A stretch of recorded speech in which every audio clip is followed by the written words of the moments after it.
Saat hävetä siellä, mutta Eki, miten sä eksyit? Mitä sä teit ylipäätään ihan aluksi YouTubessa? Kyllä mä lähdin liikkeelle noista niinku pelivideoista. Ja mulle niinku YouTube oli vaan lähinnä tavallaan alusta, missä mä join kavereille niinku videoita alkuun. Sillä että sen oli helppo vaan upata se, mitä mä olin tuottanut, lähettää linkki jossain Messengerissä tyyliin. Te ette tiedä varmaan kaikki, mikä on MSN Messenger. Ketkä vielä muistaa sen sovelluksen? No niin, mitä? Kato. Kyllä nämä kädet tippuilee tässä iän myötä. Kohta ei itekään enää muista, en tiedä missä vaiheessa dementia tulee. Mutta joo, siis pelivideosta lähdin liikkeelle vuonna 2009. Et siitäkin on, niin mä oon tehnyt yhteensä 15 vuotta videota myöskin. Mutta ekat videot mä törmäsin varmaan, tutustuin niin YouTubeen vuonna 2007, jolloin mä katsoin niitä jotain kissavideoita ja musiikkivideoita ja ei siellä varmaan mitään muuta ollutkaan tarjolla siihen aikaan. Ehkä joku kaveri, joka on jossain eläintarhassa ja sanoo vaan, että hei, minä olen eläintarhassa. Kyllä. Mä kaivelin myös teidän vanhoja videoita ja Juuso. Ei. Sulla oli ennen sellainen videogenre, mitä sä teit uskollisesti ja ihmiset rakasti niitä, mutta niitä ei ole enää näkynyt pitkään aikaan ja kaikki kaipaa niitä. Ja nyt seuraavaksi me nähdään videokooste. Mikä oli tämä kyseinen videogenre? Video 5. Mitä? Morjens vaan kaikille, eli Juuso tässä. Taas vähän päivitän. Nyt mä oon lähiaikana ollut aika kiireinen, sanotaanko näin.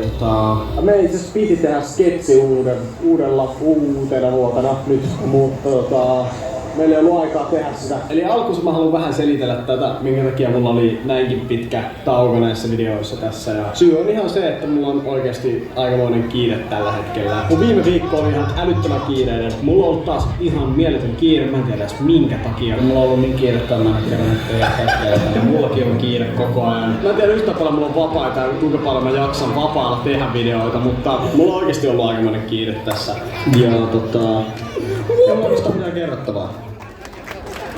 Annetaan aplodit Piirron video! Vaan tälle seisovat aplodit oli hieno kooste. Mutta oikeastaan taidanpa ihan rehellisesti mä istua alas, koska mä vähän pelkään mitä on vielä mun kohdalla luvassa, jos on luvassa. Ehkä.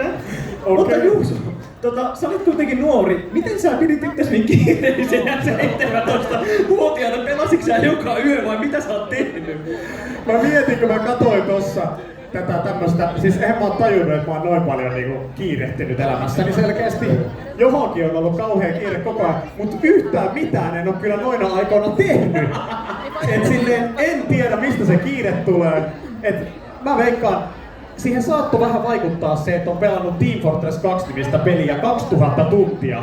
Et on ollut varmaan tosi kiire sen kanssa, vähän veikkaisin. Ei oo aplodin arvoinen, mutta Vanna, tuo mies tuolla ei saanut juurikaan aikaan. Hirveä hätä ja hoppu oli silti. Ja ei ole mikään muuttunut kyllä toisaalta. Mut tällä hetkellä en pysty vastaamaan pidemmin, koska on ihan hirveä kiire. Kyllä. Jos aavistuksen vakavoidutaan, tubettajathan on oikeasti aika kiireisiä. Joo. Ja tekin olette monesti puhuneet teidän kiireistä. Yksi ehkä ankeimpia ajanjaksoja, hyvä kun just naurettiin nopea siitä tähän.